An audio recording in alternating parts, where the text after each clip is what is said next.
Estudo da segunda epístola do apóstolo Pedro.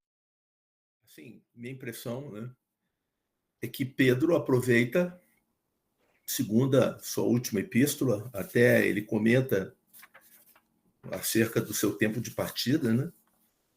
Aqui, segunda Pedro, né, capítulo 1, versículo 13, ele fala: "Pois considero justo, enquanto estou neste tabernáculo, despertar-vos com uma recordação, sabendo que em breve devo abandonar meu tabernáculo, assim como me declarou Jesus Cristo, Senhor nosso, eu também procurarei com diligência que depois de minha partida façais em todo momento memória destas coisas." Palavra de alguém que está se despedindo, deixar uma porção que ele considera mais importante do que ele viu na sua experiência. E, no seu falar, ele recomenda os escritos do apóstolo Paulo. Afinal de contas, né, essa questão acerca do ministério de Paulo acompanhava durante toda a sua trajetória, pelo fato dele ter sido perseguidor da igreja, não ter sido um dos apóstolos, ter sido chamado posteriormente. Então, o Espírito Santo certamente, né, fez com que Pedro, com a sua autoridade, pudesse incluir os escritos de Paulo dentro das Escrituras. Sua sabedoria acerca da salvação. E ele também, se nós observarmos, em 1 Pedro, quando ele faz a sua introdução, ele fala assim, né? 1 Pedro, capítulo 1, versículo 8: "A quem amais sem havê-lo visto, em quem ainda não o vendo, porém crendo, alegrai-vos com gozo inefável e glorioso, obtendo o propósito de vossa fé, que é a salvação de vossas almas." Salvação das almas. A alma precisa ser salva. A pessoa, o homem é a alma vivente. Ele foi regenerado no seu espírito, ele precisa salvar a sua alma. Ele precisa transformar a sua alma. Paulo falou muito sobre isso e Pedro vai falar novamente aqui nessa sua epístola de despedida. Essa segunda Pedro, nós temos 20 parágrafos. 20 parágrafos. E eu diria, né, que nós podemos separar esses 20 parágrafos em cinco sessões. A primeira sessão é a sua saudação. A sua saudação é uma saudação peculiar, porque ela se dirige àqueles que hão alcançado uma fé igualmente preciosa que a nossa. Então, uma fé comum, a fé inicial, todos receberam. Todos os que creem receberam essa fé. Então, essa carta que ele apresenta é para todos os que creram. Todos os irmãos. 1 Pedro, ele dirige aos que estão na dispersão. De uma certa forma, ele endereça a carta. Tiago também fala às 12 tribos, de uma certa forma, ele aponta qual é o seu objetivo. Paulo, nas suas cartas, fala às igrejas da Galácia, a igreja dos Tessalonicenses em Deus Pai, a igreja de Deus que está em Corinto, aos santos em Roma, aos santos e fiéis em Éfeso, aos santos e fiéis em Colossos, aos santos em Filipos. Então, de uma certa forma, ele dirige o seu falar. ainda que ela seja aplicada a todos os santos. Mas a carta de Pedro, ela é direcionada a todos os irmãos, todos os que creram. Isso mostra a autoridade espiritual. Para quem a gente escreve algo? Qual é a nossa esfera de ação? Eu não posso me dar o luxo aqui de sair escrevendo coisa e dizer que é para todo mundo. Né? Hoje tem isso, porque, sinceramente, as pessoas não têm discernimento a respeito da sua esfera de ação. A pessoa sai interpretando as escrituras e bota lá para todo mundo ler. Mas para quem é aquilo ali? Para todo mundo. Ele recebeu o encargo de falar com todo mundo. Às vezes não tem nem noção acerca desse assunto. Nenhuma carta aqui você manda para todo mundo. É uma carta para todo mundo inteiro. É uma declaração para o mundo inteiro. Né? Quem deu essa responsabilidade? Quem é que comissionou quem deu essa incumbência de falar para todo mundo? Então, quem tem responsabilidade de se dirigir em nome do Senhor para o corpo de Cristo são os apóstolos. São os apóstolos. Hoje, as pessoas se dirigem de acordo com o Espírito na sua esfera de ação, mas ninguém pode ultrapassar o que está escrito. Não pode ultrapassar o que está escrito. Então, vemos que há muita falta de discernimento. Mas aqui não. Judas, de uma certa forma, também. Ele aos amados em Deus Pai, guardados para Jesus Cristo. Ou seja, todo o que crê, ele está nessa situação. Ele é amado em Deus Pai e é aguardado para Jesus Cristo. Mas o conteúdo da carta de Judas não acrescenta algo na revelação acerca da salvação. Ele simplesmente aponta para problemas que podem tirar o crente do caminho. E, no final, ele ainda reforça o seu encargo com relação amados. Judas, capítulo 1, versículo 17, né? O seu capítulo. Lembrai-vos das palavras ditas anteriormente pelos apóstolos de Jesus Cristo, nosso Senhor. Não acrescentou nada na revelação que já continha nas Escrituras. Outra característica de 2 Pedro é que não é uma carta direcionada às assembleias, é uma carta direcionada aos santos. É importante o corpo de Cristo? É importante a igreja? É importante, mas no final da história, nós seremos julgados individualmente. Não é um juízo corporativo.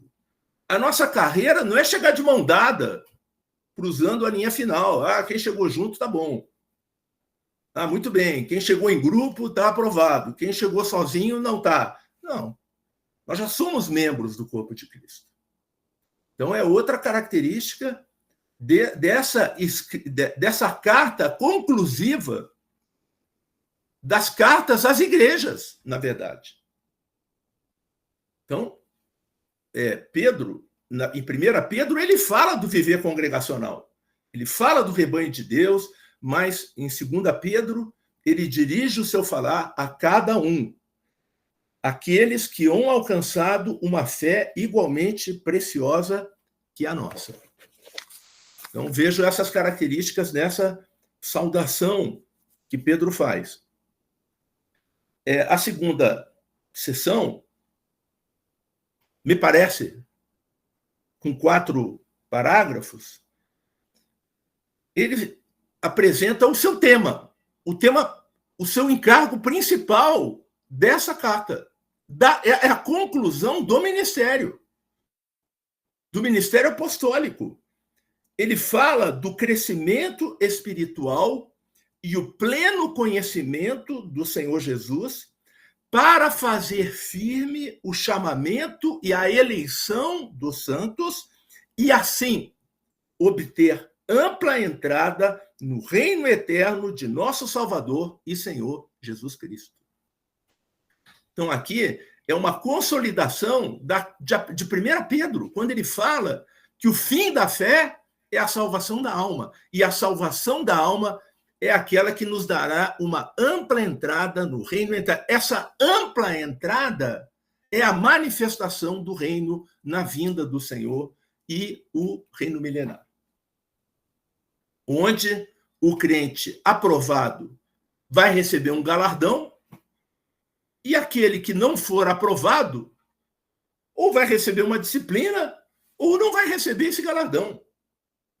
Mas o fato é que ter uma ampla entrada é ser aprovado, e isso vai depender do crescimento espiritual e do pleno conhecimento de Deus e de Cristo. Pleno conhecimento. Nós precisamos perceber que o conhecimento pleno é um conhecimento completo. Nós devemos considerar a nossa carreira para obter um conhecimento completo. Não é uma parte, é completo. Não só no conhecimento objetivo, mas também na experiência subjetiva. Nós temos toda a nossa vida para desenvolver o nosso crescimento espiritual e conhecer plenamente ao Senhor. E esse conhecimento tem tudo a ver com a Escritura. O conhecimento vem pelo ouvir a palavra de Deus. O Senhor, tudo que ele realizou foi baseado na Escritura. E aqui é interessante, e eu queria destacar, que esse crescimento espiritual ele está relacionado com aspectos subjetivos. Quais sejam? Aqui no capítulo 1,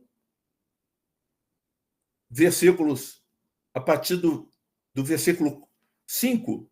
Assim também, vós ponde toda diligência em acrescentar a vossa fé. A fé que nós recebemos, a fé do Filho de Deus, que foi acrescentada, a fé inicial que recebemos de uma vez por todas.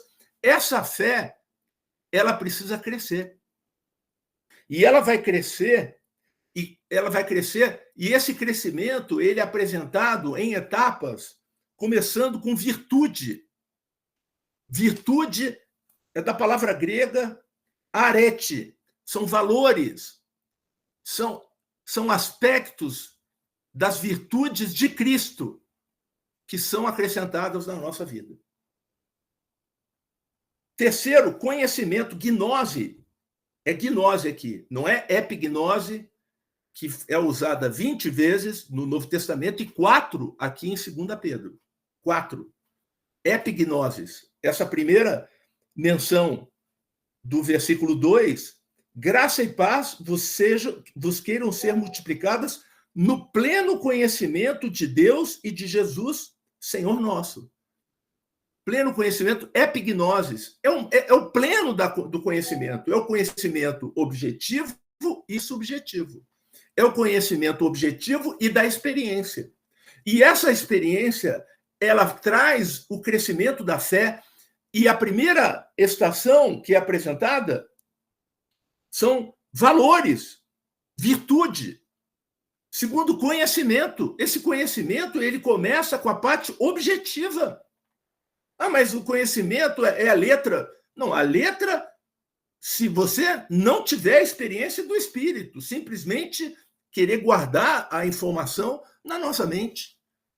Até um computador, o computador não tem espírito, não tem alma. Mas aqui, essa gnose, esse conhecimento vem, ele começa com o contato com a palavra. A palavra, a fé vem pelo ouvir, a palavra de Deus. Então, nós precisamos dedicar tempo para a palavra. É aqui, virtude, conhecimento, e aí vão ser desenvolvidas outras capacidades que são interiores, como o domínio próprio. É totalmente interior o domínio próprio. É a capacidade de frear impulsos naturais que são liderados pela lei do pecado e da morte. Domínio próprio, autocontrole. De onde vem esse autocontrole? Ele vem de outras etapas. A etapa da virtude, a etapa do conhecimento, aí o domínio próprio. Aí a paciência. Paciência é estabilidade, constância, permanência. Esse domínio próprio não é uma coisa que acontece de repente, você acorda um dia, acordamos um dia, pronto, agora eu estou com domínio próprio, eu estou com domínio próprio. Essa semana mesmo, o meu domínio próprio quase saiu pela janela aqui. Mas, e aí? Constância, permanência, arrepende, volta, recomeça. Nós temos o arrependimento, voltar para o Senhor, reconhecer nosso erro, voltar. Isso é continuar. Caiu, levanta. Caiu, levanta. Não dá para cair fora do caminho. Quem cai fora do caminho é esse aí, rapaz, está enrascado. Sair do caminho do Espírito, que é o caso dos Hebreus, lá, do capítulo 6. Parapicto. Cair ao lado do caminho. Não é só cair. Caiu, levanta. Caiu, quem está de pé, cuide para que não caia. Caiu, levanta. Piedade é fidelidade, é reverência. Não é porque alcançou algum objetivo, agora pronto, agora eu sou doutor. Não, reverência, a dependência do Senhor sempre. Fraternidade. Vejam que fraternidade, o amor fraternal veio lá na penúltima estação. Penúltima estação. E a última é o amor ágape, que seria o amor completo, o amor aos inimigos, o amor a toda a situação. Não é abalado por nada. Nada abala. Então, vejam, todo esse caminho aqui é um caminho interior. Tem nada aqui de expulsar demônio, não são dons exteriores. Aí nós precisamos ver, há dons exteriores que são dons de poder, que eles se manifestam para um objetivo específico, que pode acontecer ao longo da nossa vida. Mas aqui não tem nada aqui de super-homem, não. Aqui é de um homem espiritual. Todas elas são aspectos interiores. Todos os aspectos interiores. Aqui não tem falar em língua, não tem nada. Aqui é aspectos interiores. Há os dons, as manifestações exteriores? Tem, que são para um fim específico. Mas o fim específico do específico é crescer em vida. E aqui tem vários exemplos que seria bom considerar.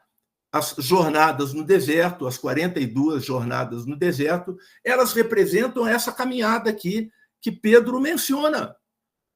Desde a fé até o amor representando a entrada na boa terra. Então, Números, capítulo 33, ali tem as estações. 1 Coríntios, capítulo 10, de versículo 1 a 13, nós vemos ali também exemplos baseados na trajetória do povo de Israel no Egito. Hebreus, capítulo 5, versículo 11, capítulo 6, versículo 3, as etapas de crescimento. Não é sendo criança, mas avançar para as coisas melhores referentes à salvação. As coisas melhores referentes à salvação são aspectos da justiça. Não é com relação à graça. A graça recebemos. A justiça é um aspecto de uma cooperação com o Senhor. Cooperar com o Senhor. Cooperar com o Espírito. Aprender a tomar a vontade do Senhor na nossa vida. Uma criança, quando ele não faz a vontade, ele chora. A criança chora. Qualquer coisa chora. Ele não conhece ainda qual é a vontade, qual é o propósito de Deus na sua vida. Então, Hebreus também representa essa trajetória. 1 João, capítulo 2, ali apresenta os estágios de crescimento, filhinhos, jovens, pais. E tem outras duas muito boas maneiras de observar o crescimento, que são as cartas de Paulo às igrejas, desde a carta aos Gálatas, Tessalônica, Corinto, Roma, Éfeso, Filipos, Colossos. Nós podemos ver que há um progresso espiritual ao longo dessas etapas.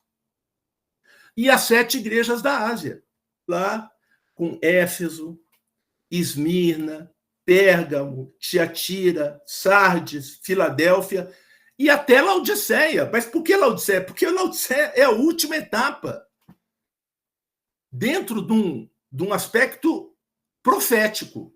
As 7 igrejas estão na Ásia.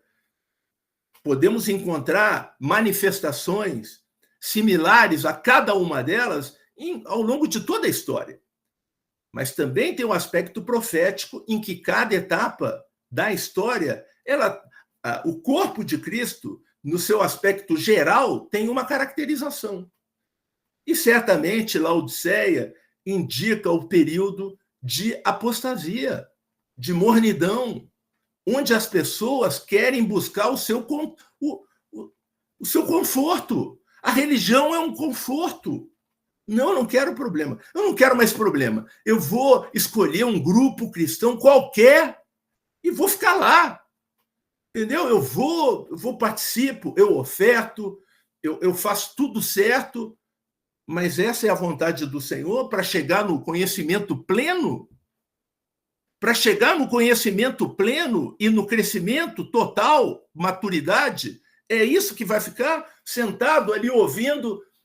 Esse ano nós vamos estudar a carta, tal, uma carta por ano. Não, irmãos, não. Eu vou dizer uma coisa, nós temos que mudar nossa mente. O pleno conhecimento só vem com pleno conhecimento. Pelo menos daquilo que é objetivo, aquilo que está escrito. Essa é a nossa grande necessidade. O conhecimento subjetivo vem do objetivo. Eu preciso conhecer. Ninguém aprende algo, entra na escola e aí fica aí que você vai ter experiência. Né? Fica 7 anos tendo experiência e no final vai fazer vestibular. Experiência de quê? Não. Vai ter um conteúdo, vai receber o conteúdo, conhecimento. Esse conhecimento vai ser colocado numa experiência. E aí vai se chegar em epignoses. E isso será vai nos capacitar, sabe o quê? Estas coisas existindo em nós, estas coisas, o crescimento e o conhecimento espiritual, e em nós aumentando, fazem com que não sejamos nem inativos, nem infrutuosos, no pleno conhecimento de nosso Senhor Jesus Cristo. Conhecimento, experiência, conhecimento. Fruto. Não fica inativo. A nossa oração ativa. Todas as nossas funções espirituais ativam. Essa é uma recordação que Pedro está fazendo. Aquele a quem estas coisas não estão presentes é cego. Uma pessoa que não percebe a necessidade dele ter contato com a palavra de Deus. Irmãos, a gente pode ter contato com os livros, mas nada substitui a palavra de Deus. Nós temos que ter o mesmo sentimento e falar as mesmas coisas. Só tem uma maneira de nós termos o mesmo sentimento e falar a mesma coisa. É na palavra do Senhor. Toda interpretação que sai da palavra de Deus precisa voltar para a palavra de Deus. E aquele que essas coisas não estão presentes é cego, ele não está vendo, ele é um cego, é como aquele cego, né, lá em Jericó. Vendo só o que está perto dele, o que está acontecendo na minha vida, aquilo ali. Não, nós temos que ver para onde nós vamos. Nós temos que obter, irmãos, uma ampla entrada no reino eterno do Senhor Jesus. É para isso que o Senhor nos chamou e foi por isso que ele nos tirou de onde nós estávamos. Pode ter certeza. Pode ter certeza absoluta. Pois desta maneira é que será amplamente suprida a entrada no reino eterno de nosso Senhor e Salvador Jesus Cristo. Sim, na minha percepção, irmãos, esse aqui é o encargo do apóstolo Pedro. Aí, ele usa 8 parágrafos para falar sobre o testemunho apostólico dele. Ele é um apóstolo do Senhor Jesus. Ele viu o Senhor. Ele viu o Senhor lá em Cesareia de Filipe. Ele que viu, ele disse: tu és o Cristo, o Filho do Deus vivo. Bem-aventurado és, Simão Barjonas. Não foi carne nem sangue que te revelaram, mas meu Pai que está nos céus. Em Mateus capítulo 17, o Senhor levou só 3 dos seus discípulos. 3. Pedro, João e Tiago. E lá o Senhor se transfigurou e ele relatou aqui na sua segunda epístola, ele estava no Monte Santo de Deus. Quando o Senhor se transfigurou e ele ouviu uma voz que dizia: este é o meu filho amado, a ele ouvi. Esse é o testemunho profético vem da palavra de Deus, de alguém que realmente tem as credenciais para falar em nome do Senhor Jesus. Nós repetimos o que eles falaram. Nós transmitimos, nós relatamos o que os apóstolos falaram. Nós não acrescentamos uma linha. Nós não temos essa autoridade. E isso é uma salvação para nós. E a palavra profética como a fonte, a luz e o conteúdo da edificação e a advertência contra os falsos mestres e profetas. Da mesma maneira que Pedro tem encargo para apontar o caminho que deve seguir, ele aponta para onde não seguir. Eu só vou alinhar aqui um resumo de cada parágrafo. Primeiro, capítulo 1, versículos 16 a 18. Não vos demos a conhecer o poder e a vinda de nosso Senhor Jesus Cristo segundo fábulas engenhosamente inventadas, mas nós mesmos fomos testemunhas oculares da sua majestade. Versículos 19 a 21. Temos, assim, tanto mais confirmada a palavra profética, sabendo primeiramente isto, que nenhuma profecia da Escritura provém de particular elucidação. Agora, é importante que fique claro uma coisa. Não é porque há um versículo apenas falando de um assunto na Bíblia que ele não seja verdadeiro.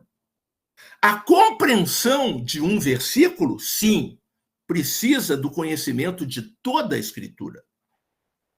Mas não é porque só há uma menção, porque, por exemplo, vou dar um exemplo aqui, Apocalipse, capítulo 20, que fala do milênio.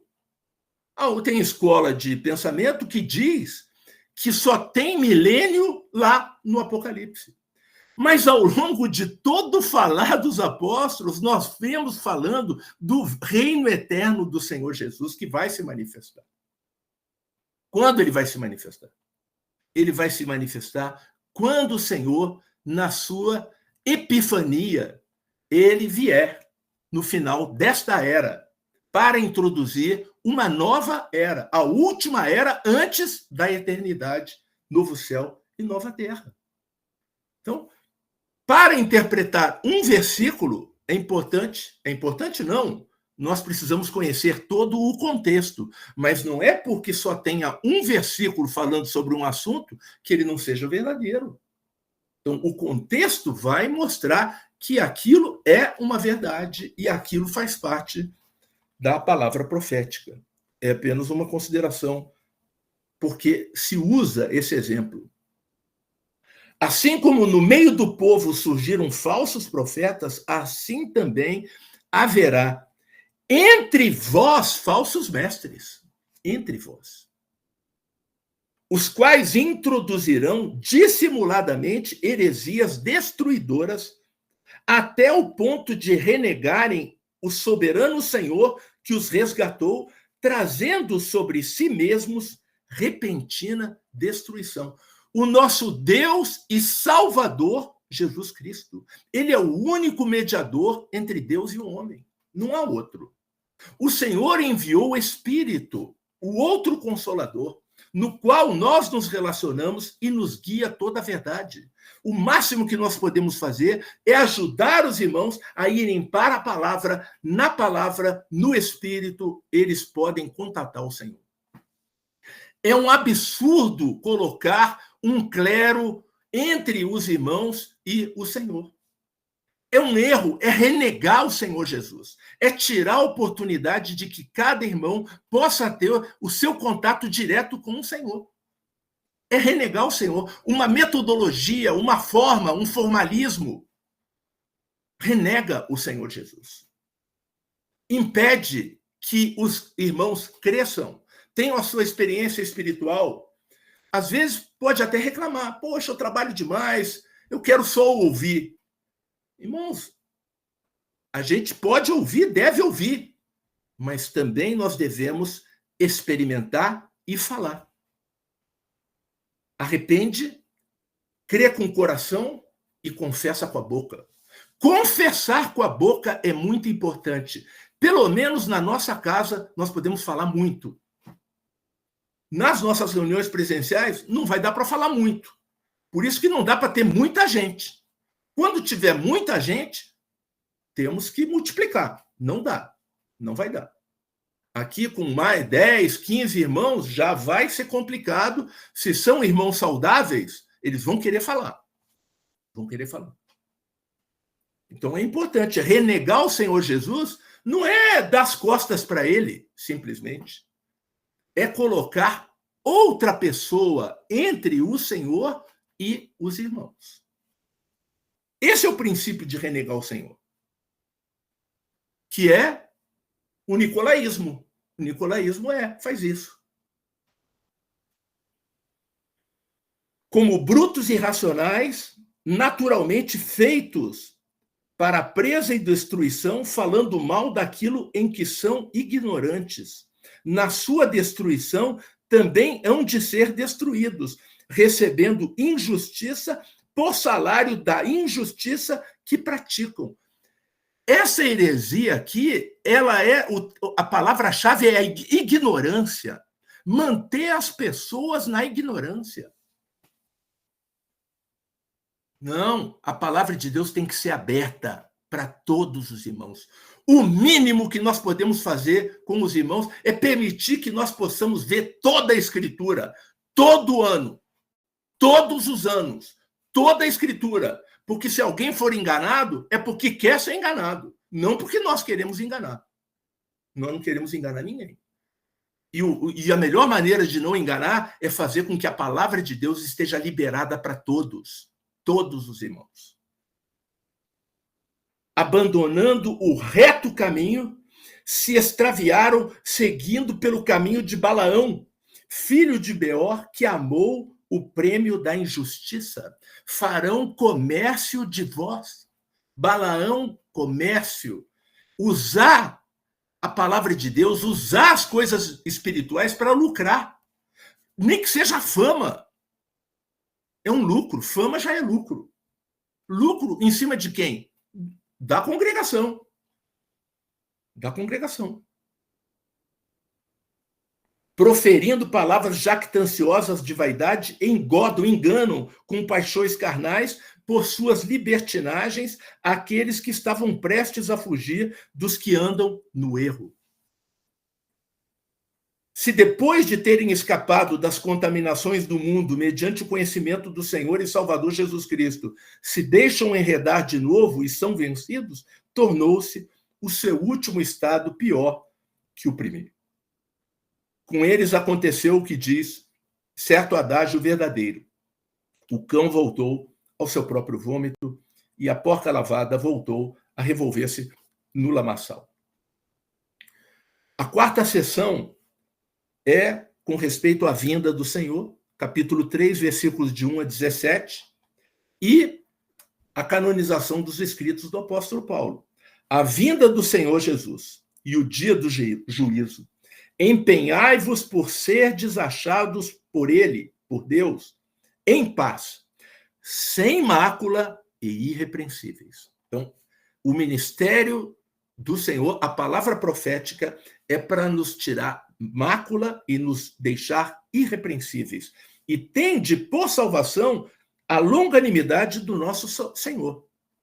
Como igualmente o nosso amado irmão Paulo vos escreveu, segundo a sabedoria que lhe foi dada, ao falar acerca destes assuntos, como de fato costuma fazer em todas as suas epístolas. Certamente, Pedro incluiu aqui todas as cartas de Paulo dentro do cânon neotestamentário, com a sua autoridade espiritual. Nos últimos dias virão escarnecedores, com os seus escárnios, andando segundo as próprias paixões e dizendo: onde está a promessa da sua vinda? O Senhor pode voltar a qualquer momento. Isso é uma balela. O Senhor pode voltar a qualquer momento para qualquer um. Então, devemos estar na presença do Senhor, preparados para nos encontrar com Ele. Não podemos desperdiçar tempo. Deliberadamente esquecem que de longo tempo houve céus, bem como terra, a qual surgiu da água e através da água, pela palavra de Deus, pela qual veio a perecer o mundo daquele tempo afogado em água. Aí nós temos Gênesis capítulo 1 e nós temos Gênesis capítulo 10, 11, 6, 7 até 11, lá do dilúvio, 7 a 10. Também usou a água. Agora o Senhor vai usar o fogo. Não retarda. Os céus que agora existem e a terra, pela mesma palavra, têm sido entesourados para fogo, estando reservados para o dia do juízo e destruição dos homens ímpios. Então, final desta era com a vinda do Senhor e depois, no grande trono branco, o final desse céu e dessa terra pelo fogo, introduzindo o novo céu e nova terra. Então, há uma etapa ainda a vir depois dessa era, na manifestação do Senhor Jesus no seu reino, e que ele espera, e Pedro nos encoraja para que nós possamos crescer, não só espiritualmente, mas no pleno conhecimento do Filho de Deus, do Senhor Jesus e de Deus, e assim obter uma ampla entrada no reino eterno do Senhor. Virá, entretanto, como ladrão o dia do Senhor, no qual os céus passarão com estrepitoso estrondo, os elementos se desfarão abrasados, também a terra e as obras que nela existem serão atingidas. Então, essa terra vai passar. É bom não se encantar com nada, né? Essas coisas todas aqui são passageiras. E onde está o nosso tesouro, ali estará o nosso coração. Amar muito as coisas da terra, por melhor que seja, o mais bonita que seja, é sempre perigoso para o nosso coração. Visto que todas estas coisas hão de ser assim desfeitas, deveis ser tais como os que vivem em santo procedimento e piedade, esperando e apressando a vinda do dia de Deus, por causa dos qual os céus incendiados serão desfeitos e os elementos abrasados se derreterão. Empenhai-vos por serdes achados por ele em paz, sem mácula, irrepreensíveis, e tende por salvação a longanimidade de nosso Senhor, como igualmente o nosso amado irmão Paulo vos escreveu, segundo a sabedoria que lhe foi dada, ao falar acerca destes assuntos, como de fato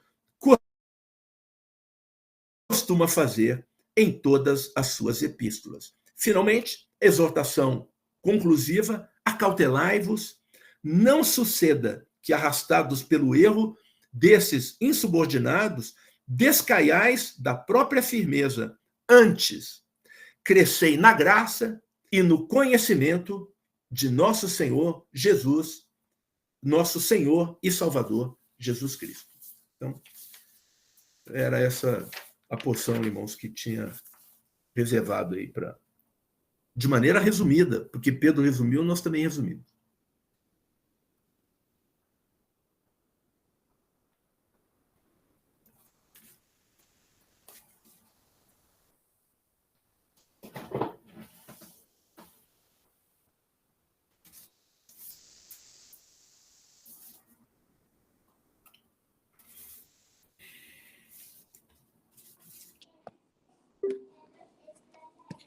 Amém, aleluia.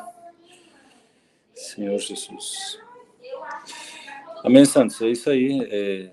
Queria novamente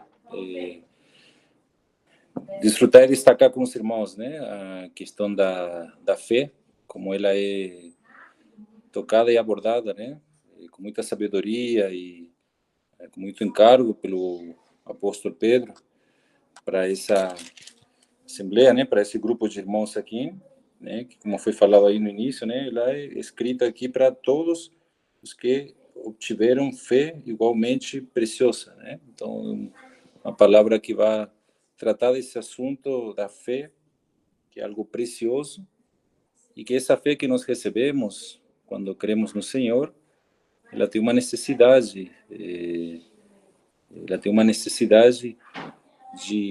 orgânica de ela poder crescer, né? De ela poder amadurecer, por muitos motivos, né?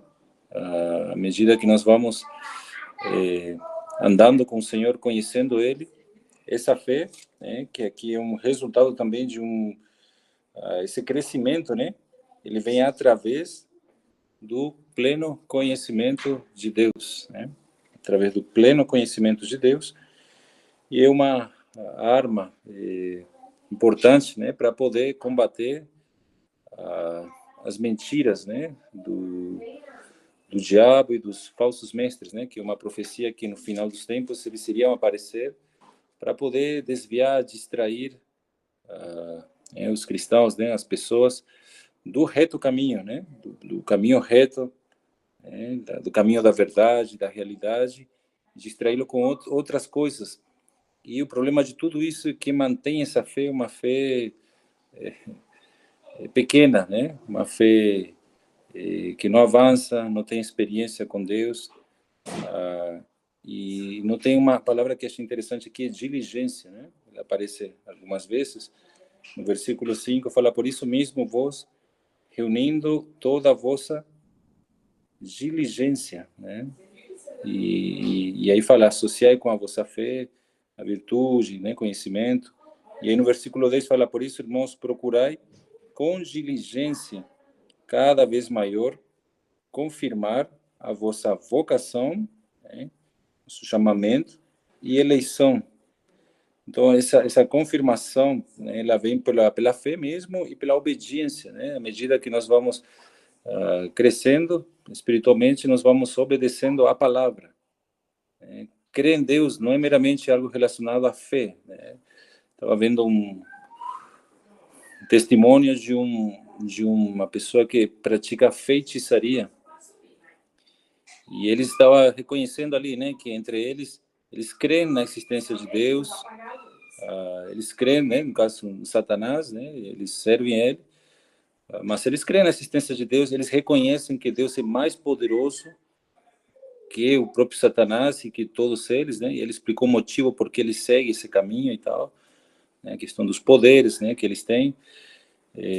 Mas assim, crer na existência de Deus, às vezes a gente acaba se contentando, não, eu creio que Deus existe, né? Eu creio que há um Deus, mas os demônios creem, mas aí se não há uma fé ativa, uma fé operante, não vai haver esse desenvolvimento da fé, né? E é como é crucial, irmãos, importante permanecer e perseverar nessa fé, né? E quando eu me refiro à fé, eu me refiro ao conteúdo dela, né? A obediência, obediência por fé na palavra, né? Então, a fé, eu gosto de uma definição que fala que crer na palavra de Deus, né? Crer no que Deus falou, no que Deus fala, nos estribar nisso, andar por fé, né? Na palavra de Deus. E essa palavra de Deus, né? Como o Elcio colocou ali, né? Essa palavra, ela vai trazer um conhecimento, uma compreensão adequada da pessoa de Cristo, da obra redentora de Cristo, do propósito de Deus, né? E essa compreensão adequada vai nos levar a andar, né? Desenvolver esse caminho ali, né? E o processo não é algo que acontece da noite para o dia, né? De um dia para uma semana para outra. Ela leva um tempo, né? Ela é um processo de anos, né? Até muito tempo. Mas assim, se nós estamos guardados, perseverando, né, o Senhor vai ter caminho para poder, de fato, ele, pela graça dele, né, completar aquilo que ele iniciou. Eu termino aqui lendo uma porção no capítulo 2, 2 Pedro 2, versículo 1, né? Assim como no meio do povo surgiram falsos profetas, né? Foi falado de Balaão também, né? Assim também haverá entre vós falsos mestres, os quais introduzirão dissimuladamente heresias destruidoras, aqueles que destroem, né, o santuário de Deus, o templo de Deus, né? Até o ponto de renegarem, né? Então aqui negar aqui o que é a autoridade, o soberano, né, Senhor Jesus, sua obra, né, aquele que os resgatou, trazendo sobre si mesmos repentina destruição. Então aqui vemos alguns ensinos, né, que há uma profecia que haveria ensinamentos que desviariam da verdade, levariam a cristãos, né, a uma ruína espiritual, né, uma queda espiritual. E aí vem a questão da distorção da salvação, né, minimizando um pouco a importância da graça, a importância da obra do Senhor, né, do sacrifício de Cristo, e aí vem com a questão das práticas libertinas, né, que é um ensinamento totalmente oposto à santidade, e eles promovem uma falsa liberdade em Cristo, que tem a ver com carnalidade e coisas nada a ver com o Espírito, né?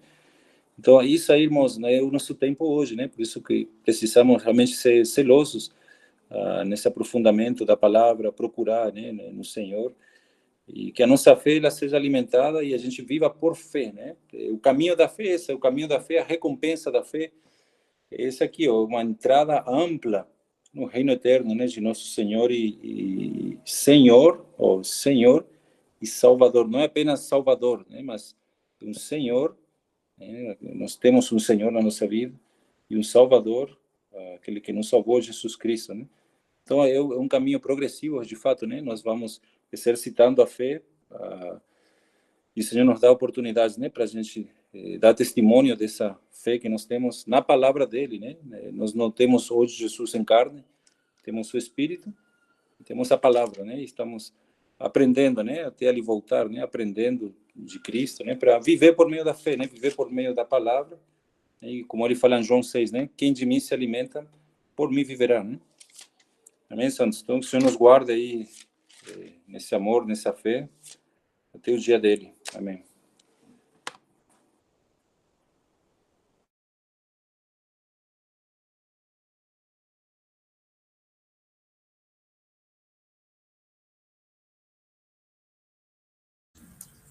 Aleluia, irmãos. Amém. Compartilhar aqui um pouquinho aqui também da porção. Senhor Jesus. Lá em Atos, o Senhor Jesus, né, depois que dispensou o Espírito para os apóstolos, né, até então discípulos, eles, depois que Pedro pregou a 3.000 ali, né, e eles tinham um viver, né? Eles perseveravam na doutrina dos apóstolos e na comunhão, no partir do pão e nas orações. Em cada alma havia temor e muitos prodígios e sinais eram feitos por intermédio dos apóstolos. Todos os que creram estavam juntos e tinham tudo em comum. Né? O versículo 46 fala: diariamente perseveravam unânimes no templo, partiam pão de casa em casa e tomavam suas refeições com alegria e singeleza de coração, louvando a Deus e contando com a simpatia de todo o povo. Enquanto isso, acrescentava-lhes o Senhor, dia a dia, os que iam sendo salvos. Né? Aí depois teve uma questão aqui que os irmãos Pedro e João ficaram presos. A religião sempre perseguiu o Senhor Jesus e aqueles que estavam com o Senhor Jesus, né? Aí, ao verem a intrepidez de Pedro e João, sabendo que eram homens iletrados, incultos, admiraram-se e reconheceram que haviam eles estado com Jesus. Jesus é o verbo da vida, é a palavra, né? Aí no versículo 20, Atos capítulo 4, versículo 20 fala: olha o que Pedro e João, depois estavam presos, nós passamos por isso em Atos, né? Aí ele falou: pois nós não podemos deixar de falar das coisas que vimos e ouvimos. Né? Aí a gente agora vê aqui a carta de Pedro aqui, né? Desculpa eu estar fazendo um apanhado, sabe, irmão? Assim, estou tentando ver o sentimento, né, da palavra, né? Aí Pedro, né? É um sobrevoo, né? Eu pulei de paraquedas e tô, né? Aí Pedro fala assim que nenhuma palavra foi escrita por elucidação, né? Da vontade humana, né? A palavra, né? A palavra de Deus, as escrituras sagradas. Mas homens santos, né? Ou seja, foram pessoas salvas que experimentaram a salvação.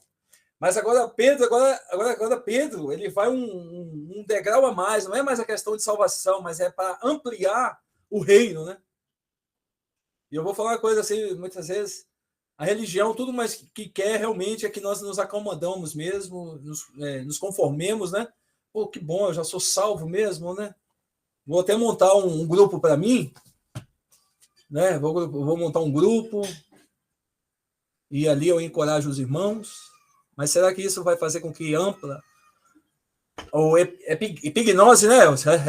Rapaz, o pleno conhecimento da verdade. Como é que eu vou ter o pleno conhecimento da verdade? É por meio da palavra, irmãos, né? Assim, eu estava vendo assim, parece ser uma coisa redundante, simples, mas é a escritura, né? Realmente tem um lugar melhor de que em casa, ou seja, na minha casa, na casa do Diego, na casa do Elcio, na casa do Marcos, na casa do Fábio, da Celi, da Kelly, do Joabs, de todos os santos.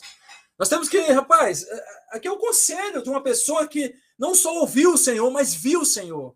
Ele viu o Pai falando assim, este é o meu filho amado, em quem minha alma tem prazer, tem complacência, né?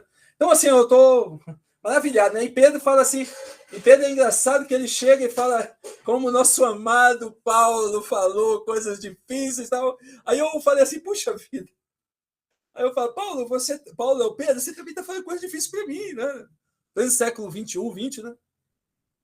Então, irmãos, a gente está recebendo a misericórdia do Senhor, sabe?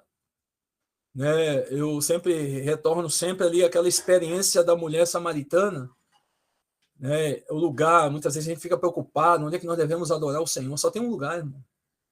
É no nosso espírito e o Espírito Santo falando em nós. Hoje eu experimentei, a gente muitas vezes fala, né, do Senhor Jesus como centro, que ele realmente é. Ele tem a primazia, ele é primeiro. A autoridade das Escrituras, nós devemos nos aprofundar mesmo nas autoridades da Escritura, até o velho homem não querer mais, o velho homem vai ter que ser estipado de nós. Ele vai falar, rapaz, para com isso, você não está vendo que você está me matando? Eu vou te matar, rapaz. Uma hora você não vai ter mais energia, a gente vai ter que ser energizado do Espírito Santo, né? Então, eu vou compartilhar com os irmãos aqui. Hoje eu senti a presença do Senhor na questão da autoridade que o Senhor Jesus deu para cada um de nós, e junto com os irmãos nós somos ajudados, né? Pelas cartas de Paulo, a gente vê claramente que Paulo, aí ele fala Timóteo, Paulo, Silvano e Timóteo, Paulo e Timóteo, Paulo e Silas. Paulo nunca fazia nada só porque ele tinha essa questão do corpo, né? Da igreja, do corpo de Cristo mesmo. Não só falar da igreja, mas ele tinha uma realidade, né? Como Pedro também tem uma realidade. E aí a gente fala da centralidade de Cristo. Cristo tem que ser realmente centro na nossa vida, em todos os aspectos. Você vê que Paulo, ele fala, todas as cartas que ele fala, as igrejas que ele fala, os irmãos, os santos que ele fala, e ele vai e bate claramente na tecla. Marido, amai a vossa esposa, seja dócil com o seu marido, seja submissa ao seu marido. Filhos, honrai os seus pais, respeitai os seus pais. Pais, não irritais. Servos, seja servidor, não ao olho, não para agradar homem, mas para agradar o Senhor. Nosso trabalho é para agradar o Senhor. Você vai fazer qual é a sua função? O que você trabalha? É para agradar o Senhor. Né? Se você for presidente da República hoje, você tem que fazer para agradar o Senhor. Né? Agradar o Senhor. Em casa, eu tenho que agradar o Senhor. Como? Agradando a minha esposa. Né? Então, hoje eu vi assim, realmente, que a gente fala aí sobre a questão da autoridade de Cristo. Cristo tem que ter autoridade em mim. Cristo me encabeça. Eu ando pela autoridade de Cristo. E a autoridade da Escritura, a palavra é real na nossa vida, tem que ser real, porque nós somos salvos. As Escrituras Sagradas é para aqueles que vão reinar. Nós somos debaixo dessa constituição divina. Então, é para nós que vamos reinar com o Senhor. Nós temos essa autoridade. E quanto mais nós comemos de Cristo, mais o elemento negativo vai sendo de nós, mais nós somos expostos, né? Nós vemos que nós não somos nada mesmo, graças a Deus. Mas Deus é tudo em nós, né? E aí você tem a autoridade da Escritura e você tem o governo do Espírito Santo, porque o Espírito Santo habita em você. Você não é uma pessoa qualquer, eu não sou mais uma pessoa qualquer. Eu agora tenho o encabeçamento do Espírito Santo. E aí eu exerço o meu sacerdócio. Nós exercemos tanto o sacerdote que a gente fala assim, Senhor, eu não sou fraco, como é que eu vou ajudar um irmão assim? Aí os irmãos vêm na nossa casa assim, os irmãos vão ter a liberdade de vir na nossa casa, não só para reunir no sábado, mas todos os dias os irmãos vão nos procurar. E nós vamos exercer o sacerdócio. E aí nós exercitamos os nossos dons, nós abençoamos os irmãos. E os irmãos saem energizados. É isso, irmão. Dia a dia o Senhor vai acrescentando aqueles que são salvos. Mas para onde? Para a minha congregação? Não! A congregação apropriada é Cristo. As pessoas vão ser introduzidas para Cristo. Em todo lugar invoca o nome do Senhor. Se o irmão é dono de uma empresa, é dono de sei o que, ele ali invoca o nome do Senhor, ali tem o encabeçamento do governo de Cristo, e nós trazemos o reino realmente para dentro, para a esfera onde nós estamos, e somos curados, irmãos. A palavra de Deus é para nos curar, né? Eu desfrutei hoje isso, sabe? Pedro realmente é um exemplo para nós, e você vê que todos eles falam sobre a questão, tanto aí vem os falsos, né? Mas o irmão compartilhou, é verdade. O irmão apresenta o caminho do reino, mas ele mostra também o caminho dos falsos, no meio de nós mesmos. Eu posso ser um sacerdote do templo, que impede o fluir do Espírito, porque tem que ser da minha forma, não da forma do Espírito Santo. O Espírito Santo é real, irmãos. Eu estou desfrutando muito disso, sabe? E é gostoso porque o Senhor vai matar nosso velho homem. É bom. E nós temos que interceder por cada irmão, sabe? Hoje nós somos, né? Parece que nós somos pequenos, mas eu intercedo mesmo pelo irmão Elcio, pelo Marco, pelo Fábio, pela Celi, pela Kelly, pelo Joabes, pelo irmão Diego, né? Por mim mesmo, pela minha esposa. Intercessão, irmãos, muito bom. Lembrar dos irmãos diante do Senhor e lembrar de nós mesmos, isso é salvação para nós, sabe? E aí a gente exerce o nosso sacerdócio universal de todos os santos. Todos os irmãos vão aprender a cozinhar e comer de Cristo. Jesus é nosso Senhor, irmãos. Amém. Desculpa o meu atraso aí, eu entrei atrasado, mas cheguei na hora. Amém. Jesus é o Senhor, irmãos. Amém. A palavra-chave dessa noite aqui que eu ganhei demais foi diligência. O Senhor, ele realmente ele nos ama muito, irmãos. Para nos encorajar a ter diligência. Né? E diante de Cristo, nós somos indesculpáveis. O capítulo 1, versículo 3, Paulo fala assim, Pedro, visto como pelo seu divino poder nos tem sido doadas todas as coisas que nos conduzem à vida e à piedade. Então, todas as coisas que nos conduzem à vida e à piedade já nos foram doadas. Só que Pedro vem relatar em sua carta que o viver dos cristãos daquele momento não estava refletindo a vida e a piedade. E muito menos o conhecimento pleno daquele que os chamou para a sua própria glória e virtude. Então, tendo essas qualidades, essas características do Espírito que nos foram doadas, o Senhor vem nos encorajar a exercitar a diligência para manifestar essas virtudes que nos conduzem à vida e à piedade, porque todas as coisas nos foram doadas, como a fé, a virtude, o conhecimento, o domínio próprio, a perseverança, a piedade, a fraternidade e o amor. Tudo isso já nos foi doado. Porque o Senhor quer nos fazer vencedores. E com a diligência em praticarmos essas qualidades pelo exercício do Espírito, né, é uma experiência relacional do conhecimento de Cristo. Não apenas uma doutrina, um exercício intelectual de um viver cristão adequado, mas é uma experiência viva. Como Pedro diz que não é de elucubrações que veio essa revelação, mas ele mesmo dá testemunho disso, dessa palavra verdadeira. E assim, irmãos, no versículo 10, fala assim, né? Pois desta maneira é que vos será amplamente suprida a entrada no reino eterno de nosso Senhor e Salvador Jesus Cristo. Então, essa manifestação do reino e a nossa entrada no reino requer a diligência para exercitarmos essas virtudes que já nos foram doadas. Todas as coisas que conduzem à vida e à piedade. mas com diligência para praticarmos, nossa entrada no reino do nosso Senhor será amplamente suprida.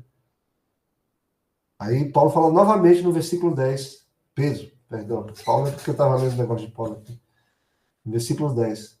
Por isso, irmãos, procurai com diligência, cada vez maior. Então, a diligência é extraordinária, é uma prática de exercício individual. Essa passagem aqui, irmão, ela destrói toda religião, toda doutrina eclesiástica, no sentido de a igreja vai entrar, a igreja vai reinar. Cada um procurar com diligência cada vez maior. Cada vez maior. Confirmar a vossa vocação e eleição. O Senhor já nos escolheu, mas precisamos confirmar essa vocação. Porquanto, procedendo assim, não tropeçareis em tempo algum. Desta maneira que vos será amplamente suprida a entrada no reino eterno de nosso Senhor e Salvador Jesus Cristo. Por esta razão, sempre estarei pronto para trazer-vos lembrados acerca dessas coisas. Então, o Senhor sempre está nos lembrando que o que é necessário é a diligência para praticarmos essas qualidades do Espírito, esse viver do Espírito, que o Senhor tem nos dado gratuitamente, amplamente. E realmente a diligência é como um atleta. A diferença entre um atleta profissional e um amador é a diligência. Ele se esforça em tudo. Acorda de madrugada, tem uma alimentação restrita, tem horários restritos, tem noite de sono diferenciado, enquanto uma pessoa que não é atleta vive solto. Mas aquele que quer realmente chegar a alcançar o prêmio, a obter a entrada na glória, ele em tudo se domina, como diz Paulo, né? E para isso é necessária a diligência. Então, isso veio mostrar que, embora o Senhor tenha nos revelado tantas coisas nesses últimos dias, com relação ao conhecimento pleno do Filho de Deus, a sua vinda e a manifestação dos filhos, da glória do Filho de Deus, algo talvez intangível, né? Mas quando nós vemos essa questão de exercitarmos, é prático, é bem real e é verdadeira, porque como dos aspectos dessa carta é a advertência contra falsos mestres, falsos apóstolos, e a gente tem que ligar o alerta, porque não é algo alheio à nossa era, né? Existe muito disso hoje em dia. E o Senhor está nos alertando grandemente que Ele é o único autor e consumador da nossa fé. Amém.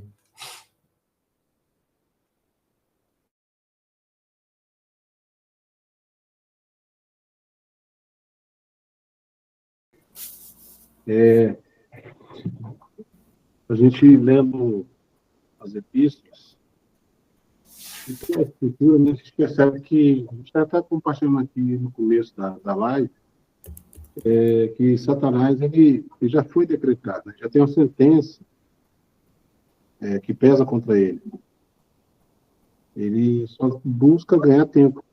E aí, lendo a carta aqui de 1 Pedro, a gente vê no capítulo 3, que ele precisou lembrar, né, que no capítulo 3,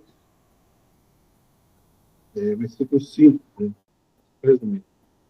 Porque intencionalmente se ocupou isso, que há muito tempo existiam os céus e uma terra, que tirada das águas tem sido preservada através das águas pela palavra de Deus, pela qual o cosmo de então se destruiu não dando em água.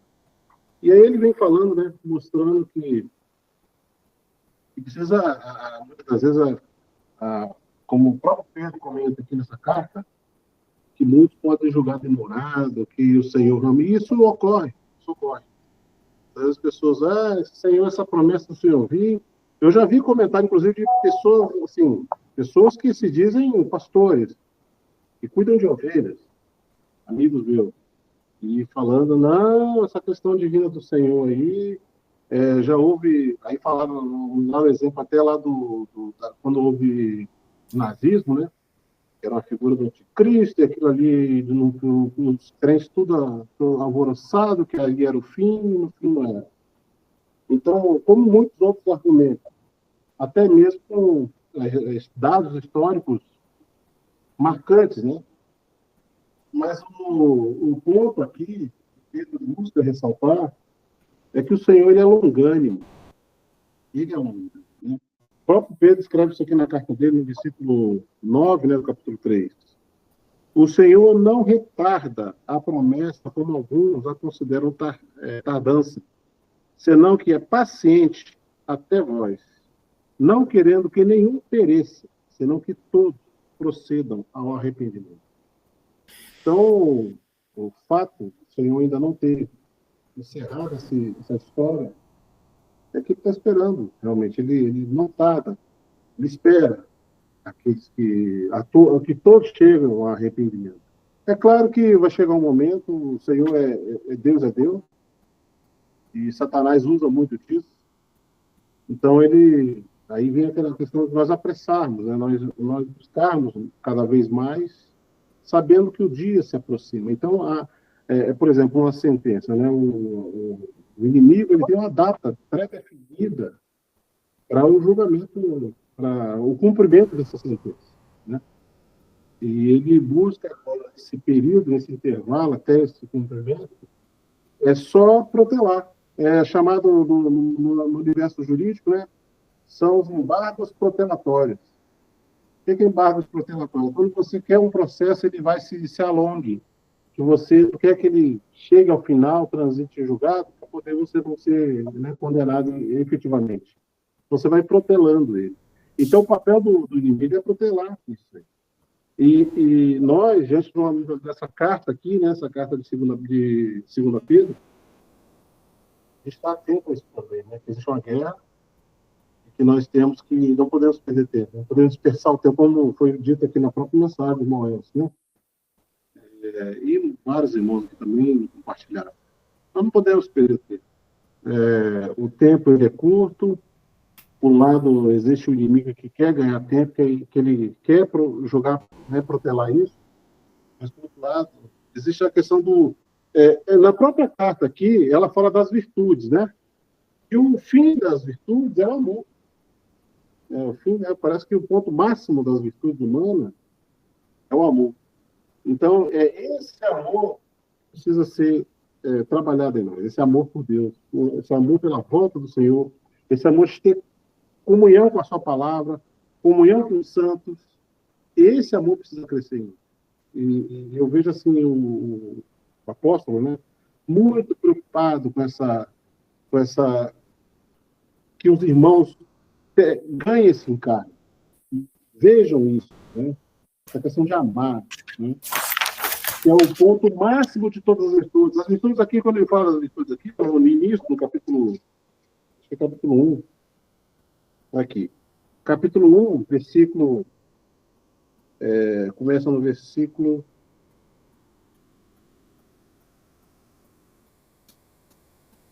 5, acho. Assim também vós, ponte a diligência e acrescentar na vossa fé virtude. A virtude, conhecimento. Ao conhecimento, domínio próprio. Ao domínio próprio, paciência. A paciência, piedade. A piedade, afeto fraternal. E ao afeto fraternal, o amor. Esse é o ponto máximo, eu vejo assim, né? O ponto máximo. O Senhor quer gerar. É claro que por meio dessas virtudes, né? E o irmão tem, né, o apóstolo, né? Ele assim, trabalha muito esse encargo para que possamos ir aqui na comunhão aqui a gente vê isso, né? Essa carta ela é para nós, ela é atemporal.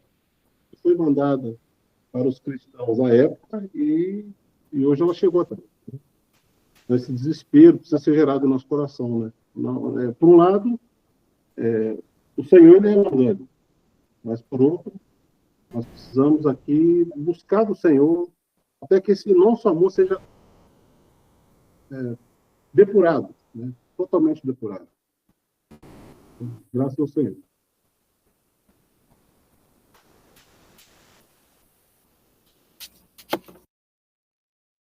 concluir com uma leitura dos itens do tema da verdade dessa semana. Esse é o 18º tema de 30 que estão separados, e apresenta Cristo como Filho de Deus e a salvação orgânica. Lembrando que essa designação vem de Romanos, quando nós temos ali o Filho do Homem, foi designado Filho de Deus com poder, mediante a ressurreição, o Espírito de santidade. Então, na ressurreição, o Filho do Homem, a humanidade de Cristo, foi designada Filho de Deus com poder. Ou seja, né, o Filho do Homem se tornou, na sua humanidade, o Filho de Deus, gerado pela divindade, a humanidade. E esse processo é o que justamente fez com que o Senhor se tornasse um espírito vivificante, um corpo espiritual, que fosse capaz de dar a vida.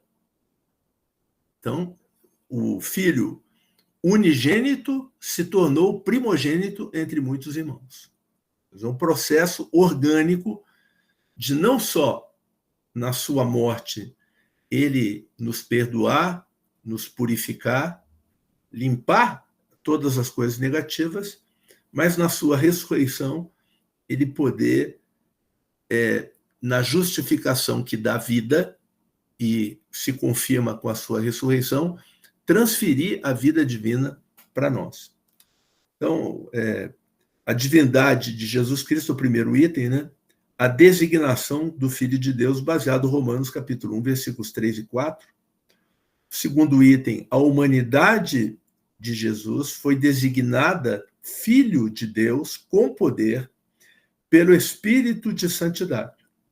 Romanos 1, 4, Atos 13 e 33. Em sua ressurreição, Jesus, o Filho unigênito de Deus, é gerado o primogênito dentre os mortos. João 1,18, Atos 13, 33, Romanos 8, 29, Colossenses 1,18, Hebreus 1, 5 e 6. Após a ressurreição, Jesus Cristo se tornou o protótipo, a célula máter, para que os crentes sejam conformados à sua imagem. 1 Pedro 1,3, Romanos 8, 29. O terceiro item, nós temos a salvação pela vida, a ressurreição de Cristo e a salvação orgânica. Então, nós temos o Senhor na cruz, lhe é furado o lado, sai sangue e água, a vida que estava dentro do grão de trigo foi liberada, e depois Romanos 5, 8. Se, sendo inimigos, fomos reconciliados com Deus, muito mais, estando reconciliados, seremos salvos pela sua vida. Então, reconciliação posicional pela morte do Senhor, e, uma vez reconciliados, seremos salvos pela sua vida, a salvação orgânica. E aí nós temos aqui vários itens que descrevem a obra que o Senhor realiza nessa salvação orgânica. Como grão de trigo, o Senhor liberou a vida divina de dentro da casca da sua humanidade. João 12, 24. Como o último Adão na carne, tornou-se espírito vivificante, um corpo espiritual para dar vida. 1 Coríntios 15, 45, Romanos 8, 2. Como primogênito de Deus, a sua humanidade foi gerada em ressurreição para ser o primeiro homem introduzido na glória de Deus. Atos 13, 33, Romanos 8, 29, Hebreus 1, 5, 6, 2, 9 e 10.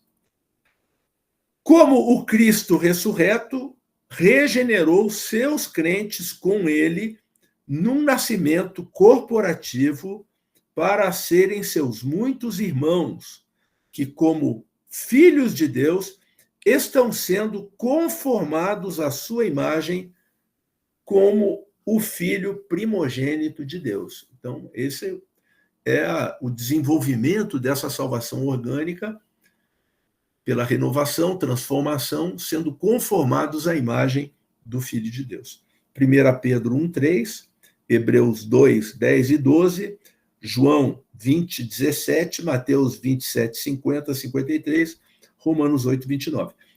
Como Espírito vivificante, está germinando com vida o corpo de Cristo como a nova criação de Deus. 2 Coríntios 5:17, Efésios 4:24, Gálatas 6:15. E, naturalmente, como um homem na glória, recebendo a promessa do Pai, derramou o Espírito, batizando o corpo de Cristo, já havia soprado o Espírito para dentro dos seus discípulos, e por meio do Espírito, com o Filho e com o Pai, ele está ministrando vida para nós. Como filho primogênito de Deus e o cabeça do corpo, Cristo é o elemento, e os crentes, como os seus muitos irmãos, são os membros constituintes para a edificação de Deus, o corpo de Cristo, a fim de que esse corpo seja a nova criação de Deus, a noiva no reino milenar e consumada na Nova Jerusalém como a esposa. Então, aqui nós temos uma descrição dessa obra orgânica do Senhor Jesus como o Filho de Deus. A 19ª vai falar dos 8 estágios da salvação orgânica, e aí como podemos experimentar essa salvação orgânica no nosso viver até que o Senhor venha. Vejam aí, né? É um longo processo. E olha, a palavra de Deus aqui, por Pedro, por Paulo, irmãos, a verdade é o seguinte: ou nós pagamos um preço para que possamos crescer, ou nós não teremos uma ampla entrada no reino eterno do Senhor Jesus. Então, esse é o evangelho puro mesmo. Agora, o Senhor, aquele que começou boa obra em nós, ele há de completá-la até o dia de Cristo Jesus. Se nós estivermos acompanhando a evolução da revelação divina, vai chegar um momento que vai ficar claro para nós que aquele que começou boa obra há de completá-la. E nós podemos todas as coisas naquele que nos fortalece. E o nosso Deus, segundo a riqueza da sua glória, há de suprir cada uma das nossas necessidades. Essas necessidades não são apenas físicas, não. Elas são necessidades espirituais, para que nós sejamos conformados à imagem do Filho de Deus. Então, a própria palavra, quanto mais palavra, mais encorajados nós ficamos, mais animados nós ficamos. Isso é o avivamento. Esse é o grande avivamento que a gente precisa. E certamente, se o Senhor quiser derramar do seu Espírito, como a chuva serôdia, no momento da sua vinda, então ele terá quem conduzir para que possa ajudar as pessoas, num curto espaço de tempo, a percorrer a caminhada que eventualmente não tenham percorrido. Mas a temperatura vai ser outra, né? Então, graças ao Senhor, né, irmãos? Nós, no sábado, se o Senhor permitir, né, acho que vale a pena a gente dar uma ruminada nesse livro. Eu tenho um sentimento de falar um pouco sobre esse capítulo 2, né? Um longo capítulo que fala sobre os falsos mestres, os falsos caminhos, dá o exemplo. O Senhor julgou os anjos, julgou Sodoma e Gomorra. Por que fala isso? E depois ele fala que todas as coisas serão desfeitas. Porque, seja lá na época de Noé, por que os homens não se interessaram em construir uma arca? Eles achavam que essas coisas não iam acontecer com eles. Porque dilúvio, não, essas coisas não. Deus é bom, Deus é longânimo, bom, mas vai chegar uma hora, julgou os anjos, julgou o mundo antigo, julgou com Sodoma e Gomorra. Ló escapou, mas a mulher não. A mulher de Ló não escapou, não. Ela olhou para trás. Ela sentiu falta de alguma coisa. Ah, não, tem ali, puxa vida, minha casa, minhas coisas, minha casa, minhas coisas, irmãos, olha, tudo aqui é passageiro. Essa carta de Pedro, quando ele fala que as coisas todas serão desfeitas, isso pode ser um problema. Puxa vida, eu gosto demais disso aqui. Cuidado, cuidado. Porque onde está o nosso tesouro, aí estará o coração. Nós temos que ser liberados de todas as coisas. Isso é o conselho de Pedro. Conselho de Pedro encerrando o ministério dele e o de Paulo também. Porque as cartas de Paulo depois são cartas de recuperação. Então, graças ao Senhor.